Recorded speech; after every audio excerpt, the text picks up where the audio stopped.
Buenos días muchachos, el objetivo entonces de este video es poderles hablar sobre el desarrollo a nivel cognitivo y a nivel psicosocial corresponde pues como a los dos temas que vamos a trabajar esta semana en ese, digámoslo así, primer momento del desarrollo, digamos la primera etapa desde la perspectiva de Papalia que corresponde a la infancia. Recuerden que infancia comprende desde los 0 años, es decir, desde el nacimiento hasta los 3 años de vida. Entonces, en los anteriores videos logramos hablar un poco sobre esos cambios a nivel físico o cómo se va dando ese desarrollo físico en esos 3 primeros años de vida.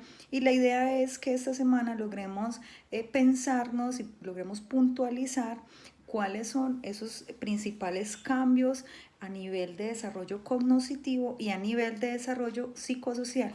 Entonces empecemos por el desarrollo cognitivo. Entonces tenemos acá este mapa, como bien ustedes tienen ahí en sus diapositivas, tenemos este mapa tratando un poco de resumir de lo que nos habla Papalia en el texto, que nos habla sobre esas aproximaciones clásicas y aproximaciones recientes en tanto modelos que explican el desarrollo cognitivo de este momento de la vida, de este periodo de la vida, ¿cierto? Entonces nos habla en términos de aproximaciones clásicas, están los modelos o la escuela de la psicología conductual, hay un modelo psicométrico, el modelo pues piagetiano o el de Piaget, y a nivel de aproximaciones un poco más recientes es el modelo del procesamiento de la información, pues que sabemos que es la propuesta de la psicología cognitiva, el modelo cognitivo de la neurociencia y el modelo sociocontextual.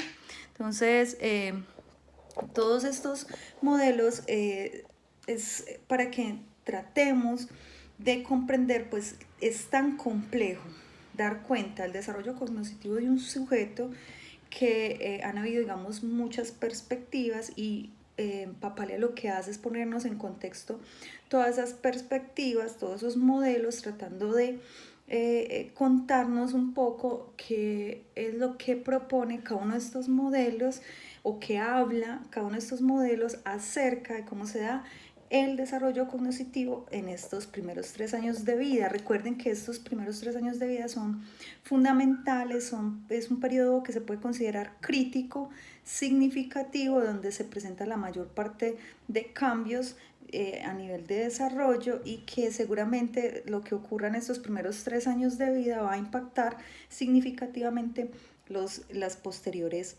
etapas. Entonces empecemos con esos modelos. Desde el modelo conductual se habla del cambio en la conducta y ese cambio en la conducta se da en respuesta de una experiencia. Yo creo que ustedes han escuchado un poco sobre qué es el conductismo, me imagino que en procesos superiores habrán logrado hablar un poco sobre la propuesta conductista. En todo caso, cuando hablamos de condicionamiento clásico, estamos hablando de esa perspectiva de Pavlov que nos hablaba de la unión o de la fusión, digámoslo así, la asociación entre estímulos y respuestas, ¿cierto? Entonces Pavlov, por ejemplo, nos hablaba del perrito, donde asociaban la campana con la carne, ¿cierto? Y la respuesta que eso generaba en el perro, que era la salivación.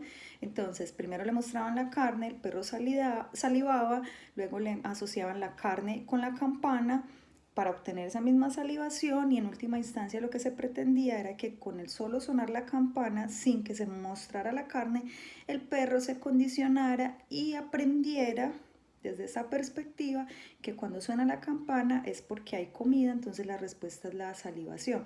Entonces desde ese modelo conductual nos habla de que el desarrollo cognitivo se va a dar a partir de ese condicionamiento clásico o también desde el condicionamiento operante, que el desarrollo cognitivo entonces en la infancia va a generar una influencia importante allí, los estímulos, las recompensas y los castigos, ¿cierto? Recompensas, castigos, que es lo que la parte de la propuesta de Skinner en relación con el condicionamiento operante. Entonces aquí tenemos también que las conductas se pueden repetir si se les recuerdan periódicamente, ya que la capacidad de memoria es breve en estas edades. Entonces, esto para decir que el niño en esos primeros 3 años de vida puede generar un proceso de aprendizaje en la medida en que se vea expuesto a la repetición, ¿cierto? Y se dice que en estos primeros 3 años de vida la repetición es muy relevante, toda vez que la memoria, digamos que dura muy poco, ¿sí? Obviamente por asuntos de que no hay la suficiente maduración biológica.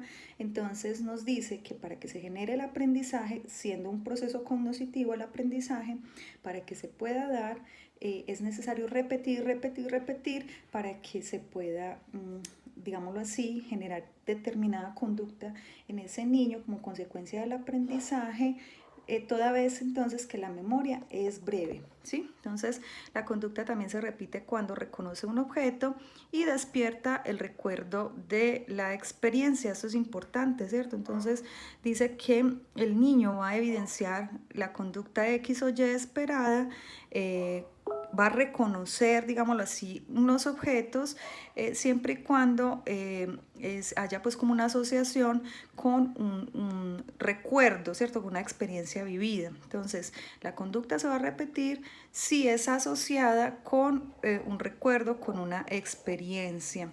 Entonces, también tenemos desde el modelo psicométrico, se miden las diferencias cuantitativas en el desarrollo cognitivo. Allí, a partir de este modelo, se utilizan pruebas psicométricas para medir la inteligencia, y la intención de estas pruebas es pronosticar el desempeño futuro a nivel escolar, detectar alteraciones emocionales, sensoriales, neurológicas y medioambientales para la intervención temprana. Entonces, pues yo no sé qué tanto realmente hayan conocido ustedes o hayan escuchado por ahí de la psicometría. Podríamos decir entonces que la psicometría es esa parte de la psicología que se encarga de estudiar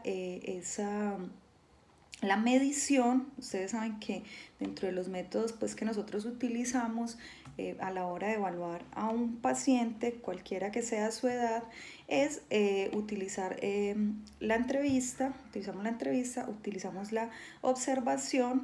Muy importantes esos dos métodos, pero también tenemos el tercer método, que es la aplicación de pruebas que nos permitan medir, ¿cierto? Y esas pruebas, específicamente las de tipo objetivo, son pruebas con números, ¿cierto? Con una característica, una connotación cuantitativa, de carácter objetivo, que tienen unas tablas, que tienen unos números, que nos va a permitir identificar dos cosas que para nosotros los psicólogos son muy importantes: lo que es normal y lo que se sale de la norma, o lo que se considera como anormal.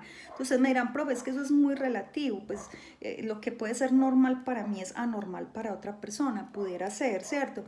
Sin embargo, en nuestro quehacer científico, como psicólogos inmersos en una ciencia, pues tendríamos que pensar o estar en el marco de lo que se pueda también cuantificar, de lo que se pueda observar, de lo que se pueda medir.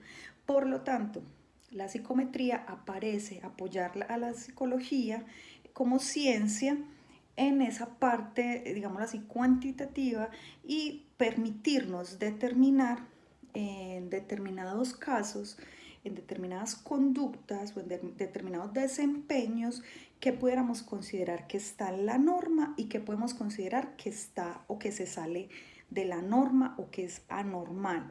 En casos, por ejemplo, a nivel cognoscitivo, nosotros los psicólogos, pues yo me imagino que ustedes ya han tenido la posibilidad de ir al laboratorio de la universidad y han podido conocer algunas pruebas que nosotros los psicólogos se supone que tenemos la competencia de aplicar, ¿cierto? Y que tenemos acceso y que podemos aplicarlas, que digamos que para la mayoría tenemos autorización para aplicarlas una vez nos graduemos, y son pruebas que nos van a ayudar, por ejemplo, a identificar el nivel de atención de una persona, el nivel, la memoria, nos puede ayudar a identificar algunos asuntos relacionados con la percepción, ¿cierto? Nos puede ayudar a identificar algunos asuntos, en este caso específicamente con la inteligencia, ¿cierto? Que precisamente cuando hablamos acá de esas pruebas psicométricas que nos permiten identificar un CI, cuando hablamos de CI estamos hablando de coeficiente intelectual, y hay muchísimas pruebas que nos ayudan como con ese proceso. Entonces, cuando hablamos de la perspectiva psicométrica, estamos hablando de ese uso de pruebas que nos permitan cuantificar el desempeño a nivel de inteligencia y a nivel de todos los procesos en general de los niños, en este caso de los infantes, ¿cierto? Hay algunas pruebas que se pudieran aplicar en ellos, y en general pues ya cuando ya pues están en la niñez, en la adolescencia, en la adultez, esas pruebas, digámoslo así, que están diseñadas dependiendo del momento de la vida, nos va a permitir identificar eso. ¿Con qué fin?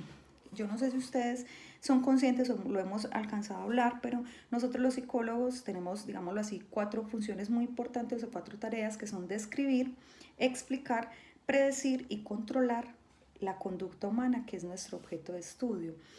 Describir, explicar, predecir y controlar, ¿cierto? Entonces, cuando hacemos uso de métodos como el psicométrico, podemos describir qué está pasando con el sujeto, en este caso con el niño, qué podemos explicar del por qué, predecir, que es precisamente lo que nos está hablando acá Papalia, es generar un pronóstico de qué, específicamente de cómo va a ser el desempeño escolar de ese niño, si va a tener alteraciones o si desde ya evidencia alteraciones neurológicas, o si va a tener de pronto va a requerir algunos apoyos específicos. Frente a eso, entonces, quiero explicarles un poco esto. Esto es de lo que estábamos precisamente hablando.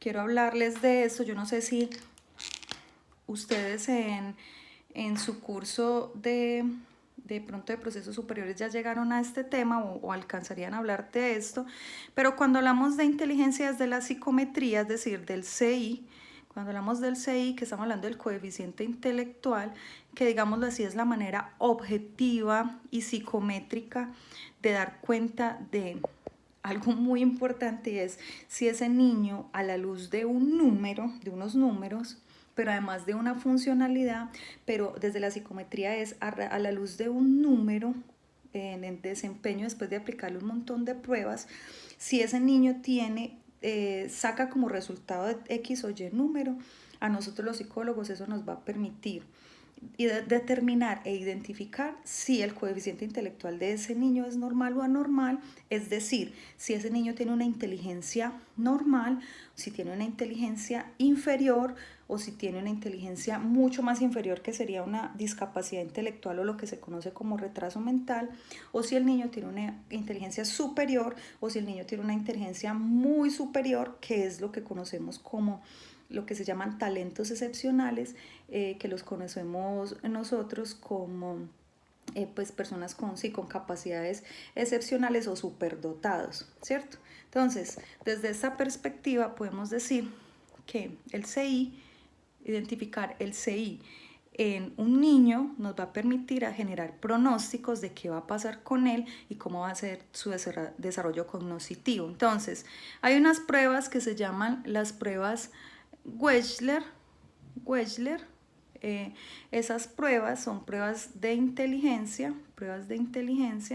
digámoslo así, avaladas por la ciencia, ¿sí? Y que están estandarizadas acá en Colombia, es decir, que nosotros las utilizamos, que están contextualizadas en alguna medida y que son aceptadas, digamos, por nuestra comunidad científica para determinar este CI, ¿cierto? Entonces nosotros aplicamos, eso es una batería de pruebas muy importante, y esta batería lo que hace es reconocer, son un montón de subpruebas. Cuando hablamos de batería estamos hablando de que es una prueba grandota que se divide en subpruebas, y aplicar cada subprueba mide una habilidad distinta, porque la inteligencia es un concepto muy grande con muchas implicaciones, mide una habilidad distinta, y cuando se suman de una determinada manera ese desempeño en todas esas subpruebas, me va a dar como resultado un CI. Y usted como psicólogo debe estar en la capacidad de identificar si ese CI corresponde a una inteligencia normal o si ese CI corresponde a una inteligencia anormal. ¿Cierto? Eso es muy importante, muchachos. Ustedes no alcanzan a dimensionar, creo yo, la relevancia de eso, porque no, a nivel de desempeño cognitivo, no va a ser lo mismo un niño con una inteligencia normal que un niño con una discapacidad intelectual o que un niño con unos talentos excepcionales. En definitiva, el desempeño es muy distinto y la única parte que va a afectar no va a ser su desarrollo cognitivo, sino también se va a ver muy afectado su desarrollo social, ¿cierto? Su interacción con los demás e incluso su desarrollo físico. ¿Por qué? Porque recuerden que hablábamos al principio del curso que las 3 dimensiones de la vida de un sujeto, todas influyen una sobre la otra, todas impactan entre sí, ¿cierto? Porque no podemos diferenciar la mente distinta y aparte del cuerpo, porque estamos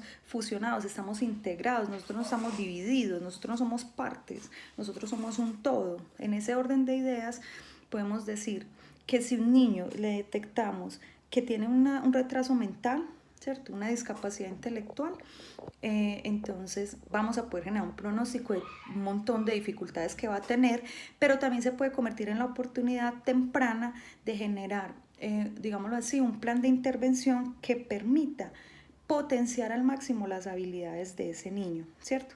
Eso es muy relevante, porque no quiero que escucharlos a ninguno de ustedes diciendo que un niño que heredó una inteligencia, saben que la inteligencia en gran medida es heredable, que es poligenética, es decir, que son muchos genes los que tienen que ver allí, ¿cierto? Pero que en gran medida tiene la herencia un impacto importante en la inteligencia. Entonces no quiero escucharlos que es que este niño heredó una inteligencia, digámoslo así, inferior, anormal inferior, o una discapacidad intelectual o que tiene un retraso mental y que con ese niño entonces no hay nada que hacer. No, con ese niño hay mucho que hacer y nunca, por favor, nunca se le olvide, menos mal que esto está quedando grabado, nunca se le olvide que lo que nosotros, los psicólogos y en general los profesionales que pudiéramos trabajar con la discapacidad pretendemos hacer con ellos es lograr llegar al máximo de su potencial,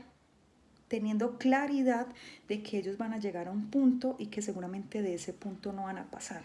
Es decir, teniendo principio de realidad y la tranquilidad también de los alcances de la intervención y saber que un niño con una discapacidad intelectual, un retraso mental, hasta el momento podríamos decir que llega a un punto y que seguramente de ese punto no pasará.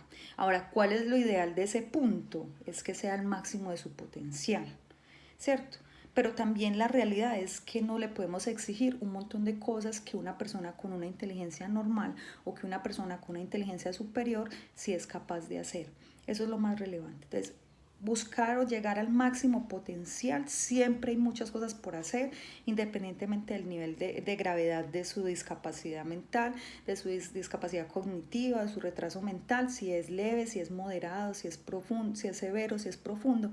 Independientemente de eso, siempre hay algo que hacer y llegar al máximo de su potencial, o sea, específico y puntual para ese sujeto, ¿cierto? Y lo segundo, muy importante, ojalá nunca se les olvide eso, es que nosotros propendemos por la autonomía, la independencia, que ellos al máximo sean lo más autónomos y lo más independientes posible, desde las habilidades más básicas, la alimentación, el baño, el autocuidado, hasta las habilidades de pronto un poco más avanzadas. También necesitamos que hasta donde ellos puedan llegar sean lo más independientes y autónomos posibles, ¿cierto? Esa es como básicamente pues dos de nuestras grandes tareas, además del apoyo que debemos brindarle a las familias, orientar en la patología, lo que se llama como psicoeducación, y de ahí en adelante todas esas propuestas de intervención que se nos pudieran ocurrir para generar un apoyo específico. Entonces, cuando una persona tiene una discapacidad intelectual, ustedes no se alcanzan a imaginar lo teso, lo duro que es darle esa noticia a una mamá: mire, su niño tiene una discapacidad intelectual, o como se conoce comúnmente, eso cambió con la nueva versión del manual del DSM. Su niño tiene un retraso, eso es muy duro, eso genera un impacto, eso genera un duelo, eso es significativo para los papás o para los familiares de estos niños. De hecho, anteriormente estos niños eran excluidos, eran escondidos, generaban vergüenza a las personas, y ya digamos que eso ha ido cambiando un poco, sin embargo sigue siendo un tema muy complejo. Entonces, pues lograr cómo hacer esa diferenciación hace parte de nuestro trabajo. Entonces ustedes dirán, profe, pero es que un niño de 3 añitos, ¿uno cómo va a saber eso? Pues desde esa perspectiva del modelo psicométrico nos dice sí, sí es posible si le aplicamos una prueba que se llama WIPSI. Esta es una prueba de inteligencia. ¿Se acuerdan que ahorita les dije las Wechsler, ¿cierto? Con las Wechsler está la WIPSI, que se aplica, todo eso es para evaluar la inteligencia, ¿cierto? WIPSI se aplica para evaluar inteligencia a preescolares, ¿sí? Está la WISC, que se aplica para evaluar hasta los niños hasta los 16 años, y está la WISE, que es de los 16 años en adelante, digamos, para los adultos. Las tres son pruebas de inteligencia, hacen parte de Wechsler, él es el autor, y las tres son baterías que traen muchas subpruebas que al sumarlas nos va a dar un CI. Nos va a dar como total un CI que nos va a permitir identificar la normalidad o la anormalidad, la inteligencia normal o la discapacidad intelectual o los talentos excepcionales.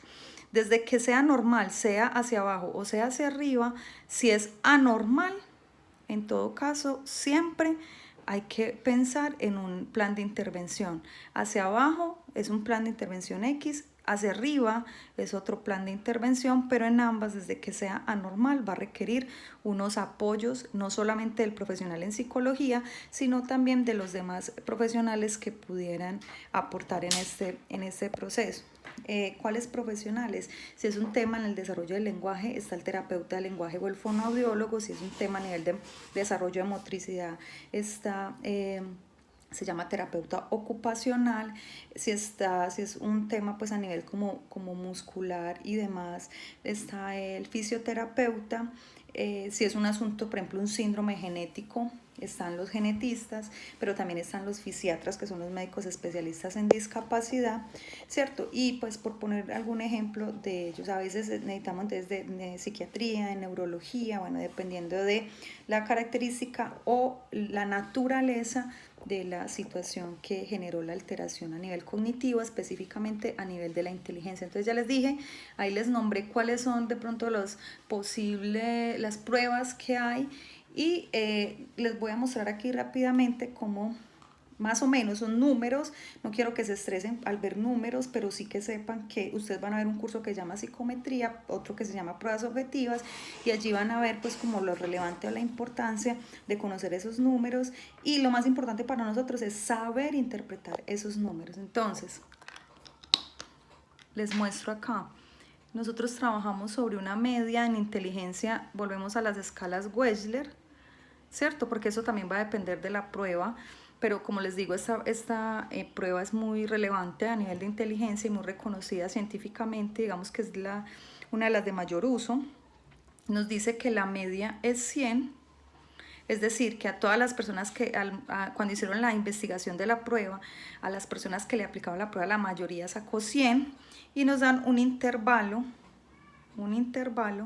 entre 85 y 115. Nos dice que eso se llama desviación típica, este intervalo, desviación típica, y nos dice que los principios psicométricos generales dicen que una desviación típica por debajo y por encima de la media corresponde a la normalidad, a lo que se considera normal, y dos desviaciones típicas por encima y por debajo de la media, esta es la media, corresponde a la anormalidad. Digamos que es un principio psicométrico general, universal, que aplica para casi todas las pruebas. Entonces, Si dependiendo de cada prueba, entonces usted tiene que mirar cuál es la media y cuál es la desviación típica. Porque hay unas pruebas que la media es 50 y la desviación típica es, por ejemplo, 15, como una prueba de atención. Hay otras que la media será 120 y la desviación típica de 20. Entonces va a depender de estos datos, que eso siempre los dan los manuales, eso usted no lo tiene que aprender de memoria. Los manuales, cuando usted vaya a aplicar una prueba, le dan esa información. Entonces usted puede hacer el análisis a partir de ahí. Entonces el principio psicométrico, una desviación típica por debajo de la media y una desviación típica por encima es la normalidad. Lo que quiere decir que si una persona saca un coeficiente intelectual entre 85 y 115, es una persona con una inteligencia normal, ¿cierto? Entre 85 y 115, pongámoslo acá, es una persona con una inteligencia normal. Pero entonces el otro principio psicométrico dice, 2 desviaciones típicas por debajo y 2 desviaciones típicas por encima es la anormalidad. Entonces, una desviación, otra desviación. Nos dice acá que la desviación típica para estas, la media es 100 y la desviación típica para esta prueba es de 15. Entonces, así usted va a saber cuándo es una y cuándo es dos. Entonces, una desviación típica por debajo, 100 menos 15, 85. Y una desviación típica por encima, 100 más 15, 115. Ese es el rango de CI normal, ¿cierto? Una inteligencia normal, después de haber aplicado todas esas pruebas. 2 desviaciones típicas por debajo, o sea, a este 85 le resto otra vez 15, o a este 100 le resto 2 veces 15. Sería 70, ¿cierto? 85 menos 15 sería 70. Entonces, podemos decir acá 70 y 2 desviaciones por encima serían 130. Lo que quiere decir que por debajo de 70 y por encima de 130 ya estamos hablando de anormalidad. Anormal, tanto hacia abajo como hacia arriba, anormal. Lo que pasa es que hacia abajo eso significa discapacidad intelectual y hacia arriba eso significa talentos excepcionales, ¿cierto? Esa es la gran diferencia, pero ambos son anormales y ambos requieren unos apoyos. 2 desviaciones típicas, entonces, si una persona saca en la prueba de inteligencia por debajo de 70, o sea, de 69 para abajo, ya podemos hablar de un retraso mental o una discapacidad intelectual, RM o discapacidad intelectual. Si saca más de 130 en una prueba de inteligencia, podemos hablar de talentos excepcionales, o lo que conocemos como personas pues prodigiosas o personas pues con unas capacidades muy superiores, ¿cierto? Entonces igual necesitan ese apoyo. Acá ustedes dirán, profe, pero entonces acá hay un espacio que no está ni dentro de lo normal ni dentro de lo anormal. Este espacio se llama CIL, que significa capacidad intelectual limítrofe. Capacidad intelectual limítrofe. Son niños, por ejemplo, a nivel de inteligencia con muchas dificultades, pero que no logran ser normales del todo a nivel de inteligencia, pero que tampoco alcanzan a tener un diagnóstico de retraso mental, ¿cierto? Son personas con dificultades en el aprendizaje, van a tener bastantes dificultades en su proceso, sin embargo, con buenos apoyos pudieran superarlo, ¿sí? Y acá es limítrofe también, pero digámoslo que acá la interpretación que se hace es que esto es una inteligencia superior. Eso digamos que es muy positivo porque no es anormal, tampoco es normal, sino que en general la persona va a tener un desempeño a nivel cognitivo, digámoslo así, superior.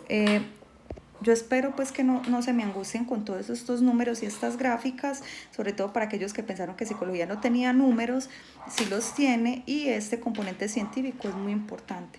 Profe, nosotros tenemos que aprender a hacer esto, sí, en algún momento, eventualmente, tenemos que aprender sobre todo a interpretar, porque a usted le van a llegar a su consultorio, a su oficina, van a llegarle muchas personas con ganas de que usted les ayude a interpretar ese informe del neuro, ese informe de otro psicólogo que hizo, ese diagnóstico con el que a veces llegan los niños a los colegios y que usted diga, ¿esto qué? ¿Con qué se come? ¿Estos números qué?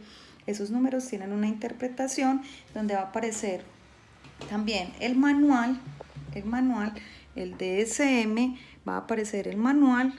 Esta es la Biblia de nosotros, por aquí lo tengo, que ese manual nos va a indicar a nosotros también, nos va a decir esos números, cómo se interpretan, y también nos va a permitir un análisis a nivel de las funciones, de la funcionalidad o las habilidades que ha adquirido el niño para poder identificar cómo está su inteligencia y, como dice Papalia en el documento, generar un pronóstico del desempeño futuro y detectar pues algunas otras alteraciones que se pudieran presentar como consecuencia de esto, ¿sí? Entonces, recuerden que la prueba de inteligencia para la infancia, digamos para los preescolares, para esos niños que estamos hablando precisamente en este tema, se llama WIPSI, ¿cierto? Que es una prueba, pues obviamente con un nivel de complejidad muy bajo, pero que desde ya nos permite, desde esa edad, ya nos va a permitir generar algunos pronósticos, identificar